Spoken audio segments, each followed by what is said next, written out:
Si ton compte tombe à zéro tous les mois, c'est pas que tu gères mal ton argent. Tu sais ce qu'il faudrait faire, tu gagnes assez pour mettre de côté. Et pourtant, ça marche pas.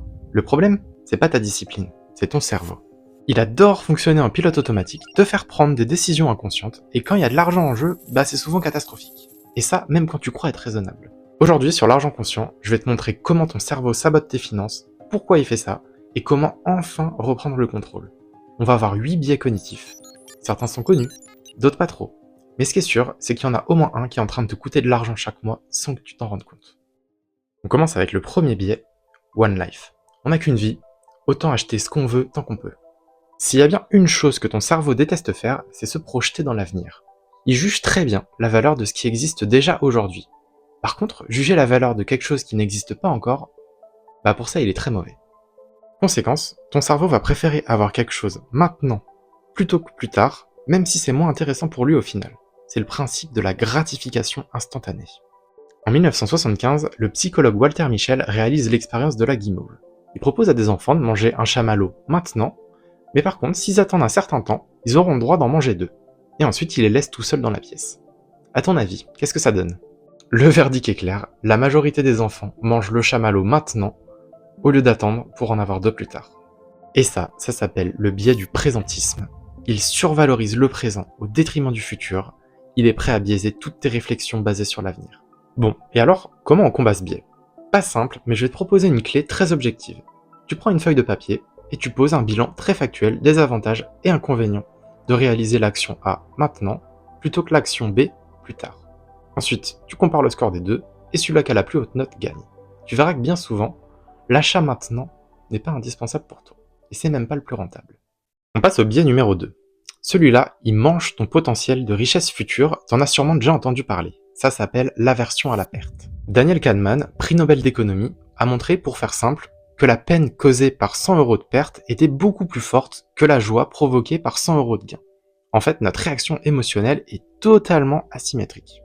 Conséquence de ça, on a beaucoup de mal à prendre des décisions qu'on juge risquées. Mais c'est justement dans ce risque que réside la clé pour combattre ce biais. En fait, on est très mauvais pour évaluer les risques. Je prends l'exemple de la bourse. C'est un marché qui est très volatile à court terme, par contre sur le long terme, sa tendance haussière est indéniable. Plus on regarde la bourse sur un temps long, plus le risque est bas. Pour autant, les gens vont se concentrer sur le risque court terme et uniquement celui-là pour prendre leurs décisions. Résultat, ça les paralyse. On est en plein dans l'aversion à la perte. À la place, les gens vont placer leur argent sur un livret qui va rapporter à peine plus que l'inflation, voire moins certaines années, ou pire encore, laisser dormir leur argent sur un compte courant. Le manque à gagner est énorme sur toute une vie. La solution, apprendre à mieux évaluer les risques et surtout à prendre en compte la temporalité de tout ce qu'on fait. Objectiver le plus possible et surtout ne jamais décider sur un coup de tête. On passe au biais numéro 3, celui-là c'est le spécialiste dans le genre je creuse ma propre tombe. Quand on s'engage dans une cause perdue d'avance, on a tendance à y aller jusqu'au bout parce qu'on a mis de l'énergie dedans, comme si c'était trop tard pour revenir en arrière.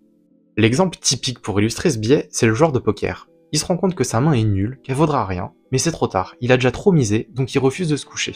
Au lieu de se dire qu'il est parti pour perdre encore plus, il préfère miser sur l'infime chance de gagner avec son bluff. Et ça, comment ça s'appelle? Le biais des coûts irrécupérables. Je sais pas si c'est une question d'ego, mais ce biais a des conséquences néfastes en finance, surtout en investissement. T'as une position sur une action qui chute lentement mais sûrement depuis des années, mais tu refuses de vendre et de passer à autre chose, au cas où la tendance s'inverserait un jour. Comme on dit, pas vendu, pas perdu. La clé pour contrer ce biais, faire un bilan de ce qui a déjà été perdu, qu'est-ce qui sera encore perdu si tu changes rien, et accepter en toute conscience cette perte. On peut pas gagner à tous les coups, c'est pas grave, tu gagneras une prochaine fois, et ça viendra compenser cette perte passagère. C'est comme quand tu plantes plein de graines dans un jardin. Certaines ne vont pas bien pousser, d'autres vont pousser puis pourrir, et d'autres enfin vont super bien fleurir. Au global, ton rendement sera positif, et c'est ça qui compte. Biais numéro 4, celui-là je doute que tu le connaisses, mais par contre ton cerveau, lui, il le maîtrise à la perfection, la comptabilité mentale. On a une fâcheuse tendance à accorder une valeur différente à notre argent selon la manière dont on l'a obtenu. Salaire, prime exceptionnelle, gain au casino, ou encore cadeau. Et selon la manière dont on l'a obtenu, on va le dépenser différemment et surtout pas avec la même retenue. Il y a 2 axes dans le biais de comptabilité mentale. Premièrement, plus l'argent a été obtenu en échange d'un effort important, d'une certaine souffrance, un effort perçu, plus on va être regardant sur la manière dont on dépense cet argent. Et deuxièmement, plus le gain d'argent est imprévu ou inattendu, moins on va être regardant et plus on va le dépenser facilement. C'est ces fameuses primes ou 13e mois qui fondent hyper vite. La clé pour contrer ce biais, traiter absolument toutes tes rentrées d'argent de la même manière, comme si c'était ton salaire. Et ensuite, garde en tête que peu importe la manière dont tu as obtenu l'argent, tu auras exactement le même pouvoir d'achat avec. Pas plus, pas moins. Biais numéro 5, est-ce que toi aussi tu retardes encore et encore le moment où tu vas aller renégocier tes contrats d'assurance et tes abonnements? Si c'est le cas, alors félicitations, t'es officiellement victime du biais du statu quo. Ton cerveau préfère une situation pas terrible mais bien installée, plutôt qu'une situation potentiellement super mais incertaine et qui surtout va te demander un effort.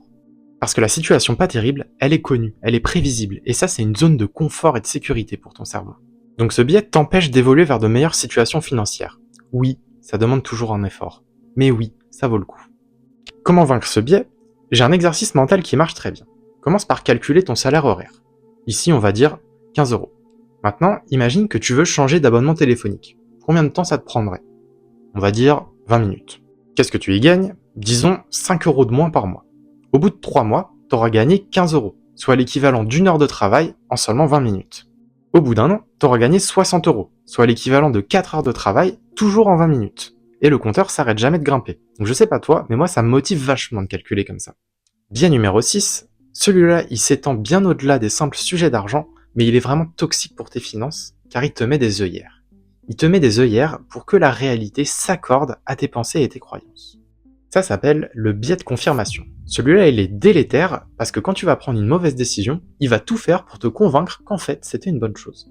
Par exemple, tu déménages dans un endroit pas terrible, t'as plein de problèmes, ça te coûte plus d'argent que prévu, mais quand même, tu vas chercher des raisons de rester. Le quartier est sympa, on est quand même bien ici.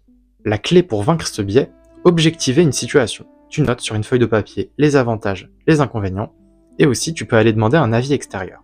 Cet avis sera sûrement biaisé, il sera peut-être pas pertinent pour toi, mais au moins il aura le mérite de t'ouvrir à des perspectives extérieures, et ça c'est super important.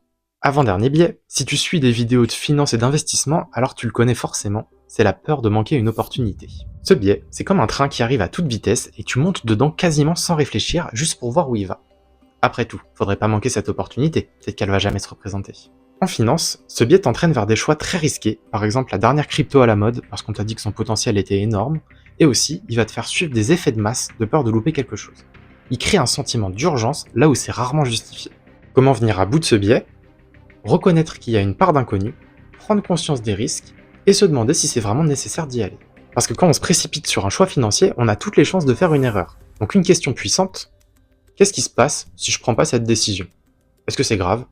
Probablement pas. Dernier biais, il est tellement subtil et puissant à la fois, si tu le comprends, tu peux t'en servir pour faire tourner des négociations à ton avantage.